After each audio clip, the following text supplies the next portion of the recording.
Go. Blessings and greetings, friends. Today, I want to welcome you into our home, and I want to wish God's blessings on you. We're going to make gnocchi today. Gnocchi is an Italian dumpling that's made with potatoes and flour and salt. There are three reasons I want to make this with you all today. One is it comes from things that you almost certainly have in your pantry, even as we're kind of getting low on items as this quarantine wears on. All you need are just basic russet potatoes, all-purpose flour, and an egg, a little bit of salt. The other reason I want to make gnocchi today is gnocchi is one of those dishes that people mistakenly think is very complicated and very difficult, very hard to make, and it really is not. And I've always thought that religion is sort of the same way.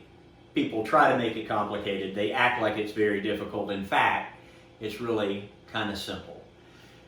You know, Jesus said two things that could have been tweeted or could be on bumper stickers.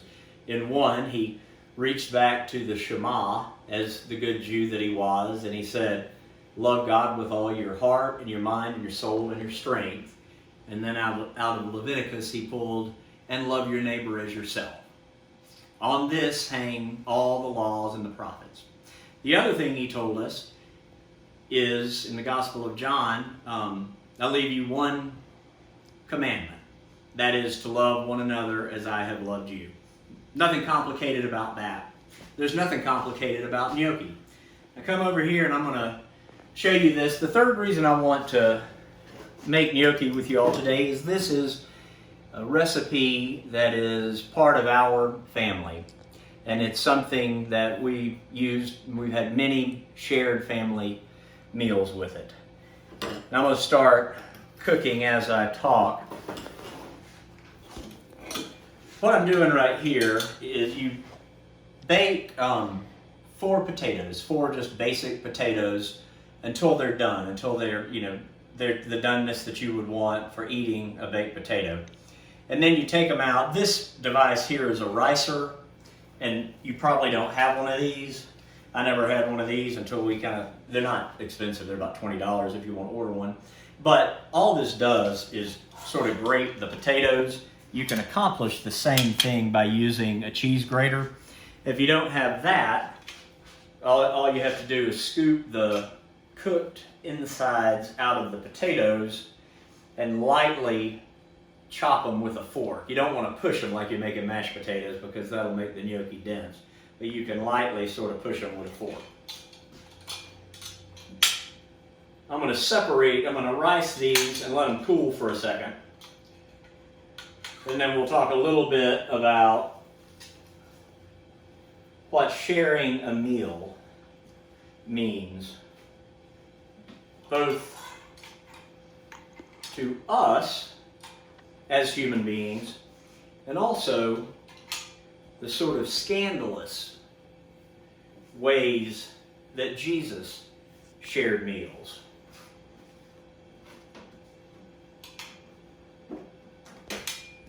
All right.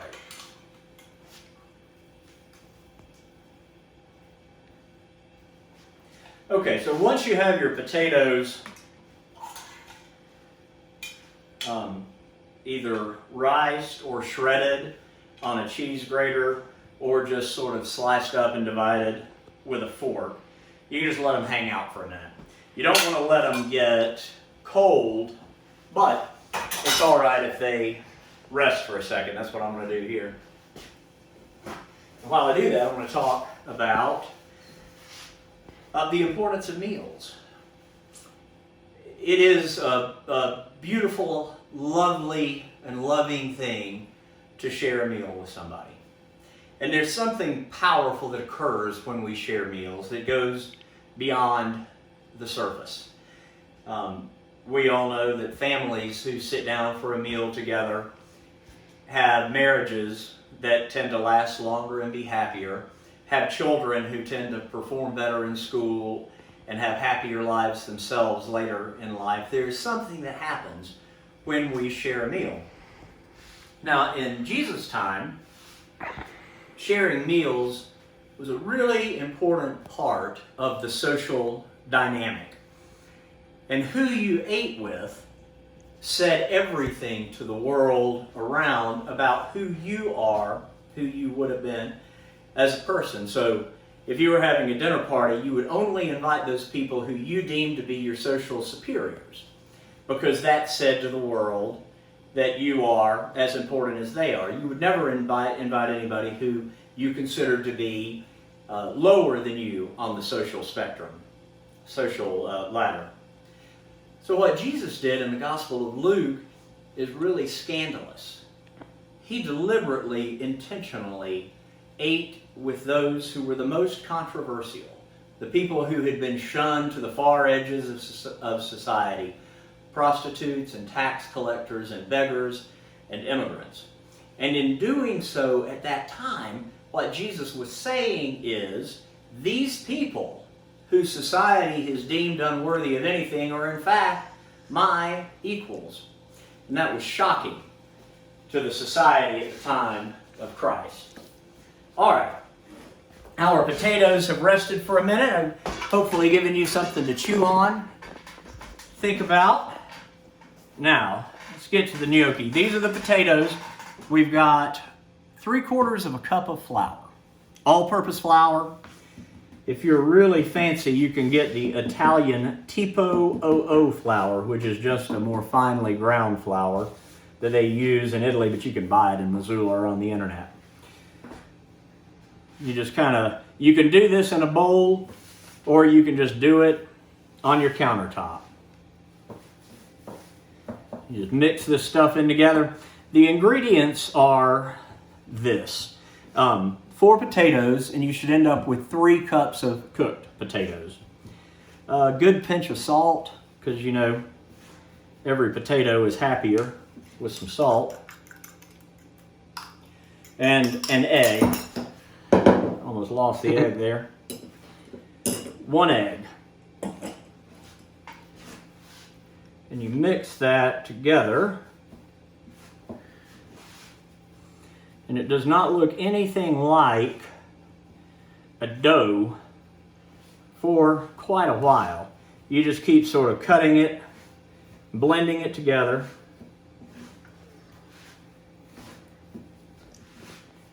It's a fun thing to make. It's not hard at all. It's a little bit like biscuits. If you can make a biscuit, you can make gnocchi.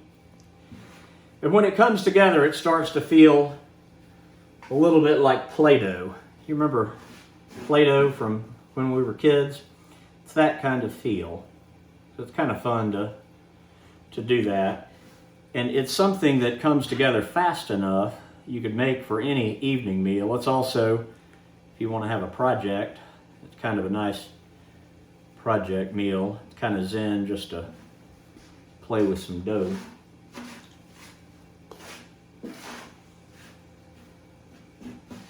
While we're doing this, I'm just want to reflect on how it's sort of interesting to me that in both the Gospel of Luke and the Gospel of John, the resurrected Christ was not recognized by the people closest to him, his best friends, until they sat down at a meal together. And it was at that point, both the Gospel of Luke and John, that the disciples' eyes were opened, it says, and they recognized that they were in fact with Jesus, who had otherwise seemed to them a stranger. There is something remarkable, magical almost. I think we can bring the divine to our very own dinner table when we make a meal. And we can sure have a good time with our friends and family. All right, that's beginning to kind of come together as a dough. It's a little bit sticky. See that? It's just an ugly. I'm going to add a little flour so I can knead it. I've got Henry being my cameraman. Henry is a gnocchi master. He's the only 17-year-old boy I know who can throw out gnocchi without a recipe and without any thought. So if I miss anything, he'll be sure to tell me. Thank you, Hen. Gotcha. All right, now when you start the kneading process, let me tell you this. You can choose to make gnocchi that are either very tender, they'll almost melt in your mouth once they're cooked, or you can choose to make gnocchi that have a little more chew to them. And that largely depends on how much you knead the dough. Because as you knead the dough, you activate the gluten in the flour. We've tried it both ways. I prefer to knead it just a little bit because that makes a slightly more resistant dough. You think that's about right, Hen?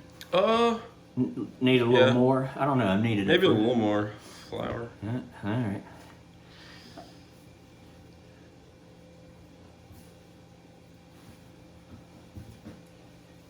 It's sort of nice when you cook the gnocchi.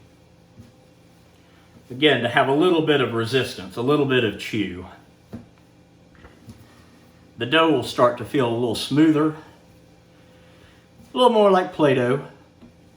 All right, I think that's plenty. Yeah. Okay, so just kind of use your hands and form the gnocchi into a little loaf like that. Very easy. And let's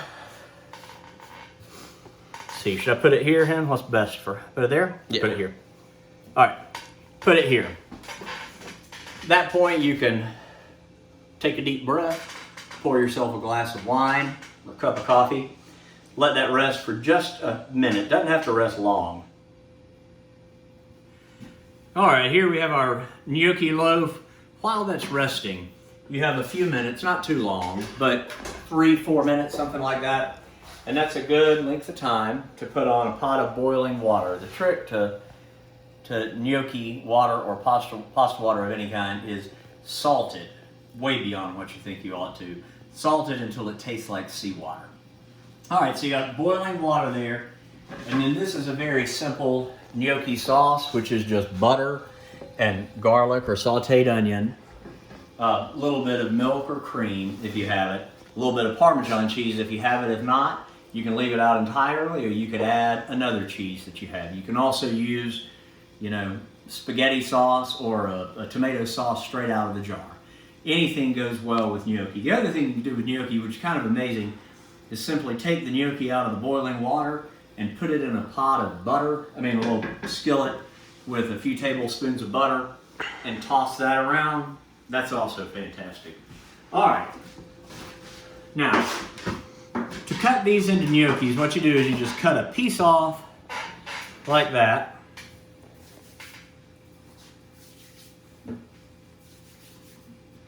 You roll it into a log. It's real easy. Again, it's like playing with Play-Doh. Roll from the center out to the edges until it's about 1/2 inch in diameter or so. I've got just a plastic, this is like a paint scraper, a bench scraper. You can use a sharp knife, use a butter knife. Cut them in about 1/2 inch pieces.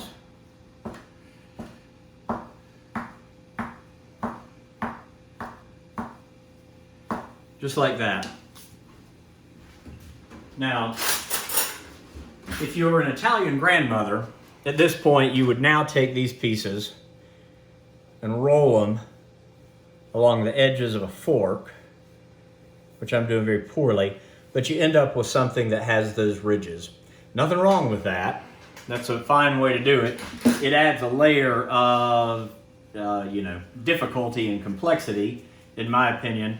And I've eaten in a lot of great small town Italian cafes, trattorias, where the grandmas made the gnocchi and they left them in these little pillows just like this. It is totally your call.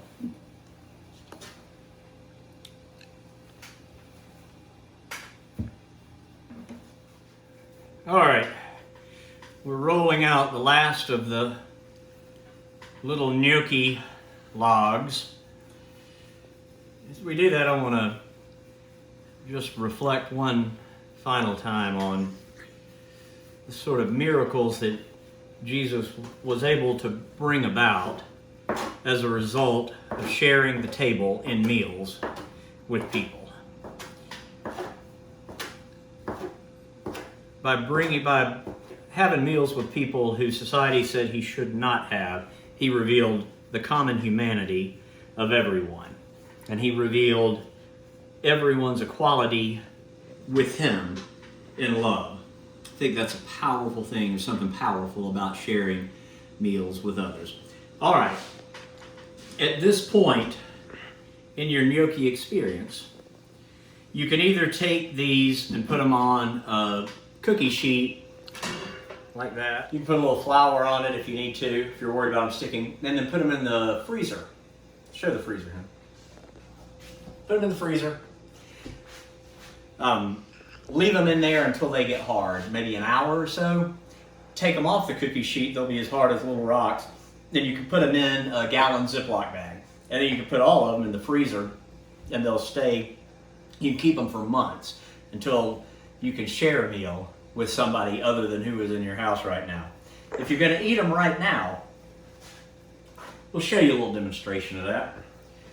You want to have a pot, your pasta water simmering. You don't want it to be at a really aggressive boil because the gnocchi are pretty delicate and they'll fall apart. All right, Henry, have I forgotten anything about the making of them? I don't think so.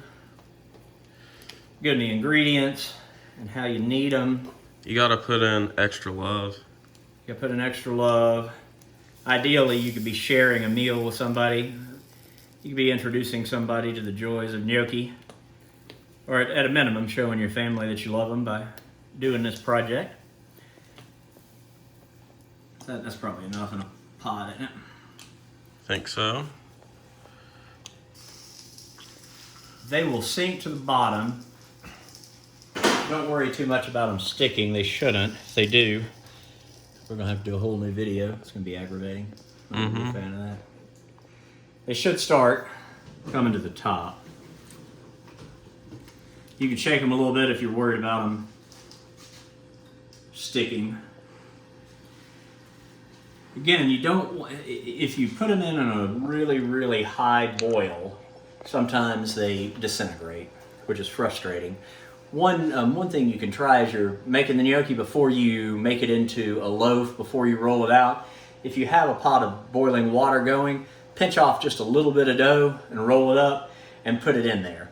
If it falls apart, then you probably have, what is that problem, Henry? Too much flour? You probably have a little bit too much flour, in which case what you would do is, if you have potato that you didn't use, add a little bit more potato and a little bit more egg. But that'll give you, it's a good barometer on your gnocchi testing. All right, and how's this starting to get? This needs to be thinned a little bit. We'll go thin it with pasta water. Thin it with the pasta water, yes sir. We'll go ahead and do that.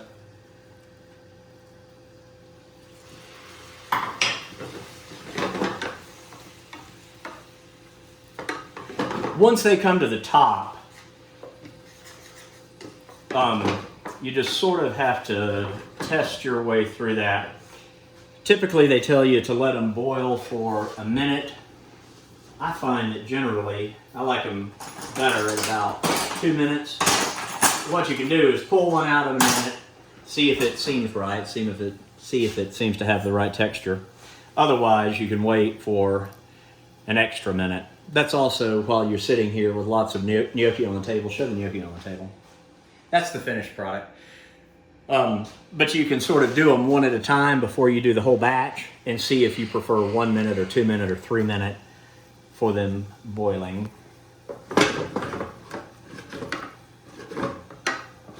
How long have we been going, you think, Ken?